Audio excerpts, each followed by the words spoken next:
But why is Ronaldo using this platform to say this, Shaka? Is that how serious it's got? Because obviously this is something he can say in the dressing room. I think it's serious, and I think you've seen that in some of his immediate post-game reaction and walking off the field, and though he's done this all the time, and just a lot of his body language around this.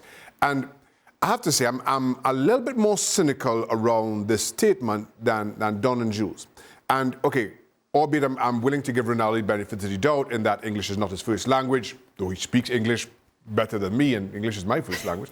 But I don't understand. I don't understand him saying Rangnick is going to do a good job. Does that suggest that he's not doing a good job right now? What's the wider implication around that? And then he goes on further to say, I know how to fix it, but I'm not going to talk about it here.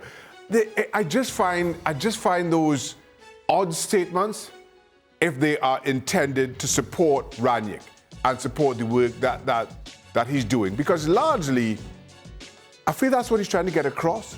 But there are just a couple of nuggets in there that rub me the wrong way. What do you think he's taking himself away from any of the players? I don't know. Listen, I have felt that Ronaldo, given the clubs that he's been at, Real Madrid and Juventus, given how well those clubs are run, coming into this Manchester United and the disarray up and down. This is not just about football, but this is about higher up in the football club as well. He had to. It seemed so different from the club that he left, and the clubs that he's played with since, and that had to shake him somewhat and disappoint him quite a bit. And I feel he wanted to speak to that, but why? Which is what he was getting at. But again, maybe it's just lost in interpretation. Again, it's not his first language.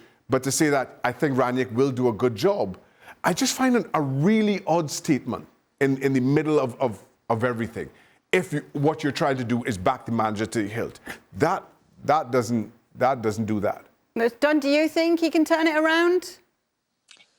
Ronaldo or the manager? Rangnick. Rangnick.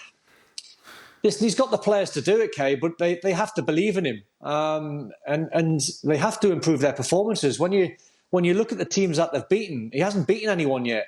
You know, the teams that he had in the first 6 or 7 fixtures were perfect for him to go on an unbeaten run and have clean sheets, what he did in the early part. But some of the drop points against the likes of Newcastle, Wolves, I think was embarrassing.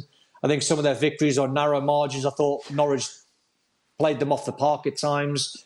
So they're not convincing everyone, and they're losing a little bit of confidence. Even when they're winning games, they're losing confidence. So he's going to have to turn it around, because it'll be one of them where the season will fly by, and if they miss out on top 4, then what happens in the summer? He's an interim manager. Does he then go upstairs for the 2 years and bring Pochettino in, and then maybe they can bring Harry Kane with him? It's all a little bit ifs and buts, because if they don't get top 4, you know, can they attract Pochettino? If they don't get top 4, can they attract people like Harry Kane? So it's massively important that he gets it right. He's got a talented squad. He's got to get them some confidence. I think that's the first thing. Whatever system he plays, he's got to get confidence into this group of players. As I said before, get their swagger back. You know, United are not carrying themselves. The players are not carrying themselves like Man United players. They can turn it around with a couple of wins on the spin, but he's got to do it quick.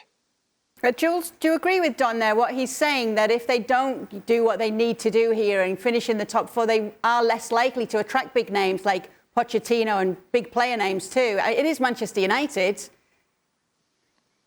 Yeah, I think it would be a disaster if they don't qualify for the Champions League next season, and certainly financially as well. And in terms of standing on the club, imagine Richard Arnold, who's just taken over as the CEO of the club, to put it broadly, taking over Ed Woodward. If in his first 6 months they failed to qualify for the Champions League and failed to finish top 4, I mean, if Ronaldo says now he's here to finish top 3, not 6th or 7th, and if they finish 6th or 7th in 4 months, I mean, this is going to be a disaster. It really is. And I just think there's so many things now that are not going great and they're not looking good. What's going on with Marcus Rashford? What's going on with Bruno Fernandes?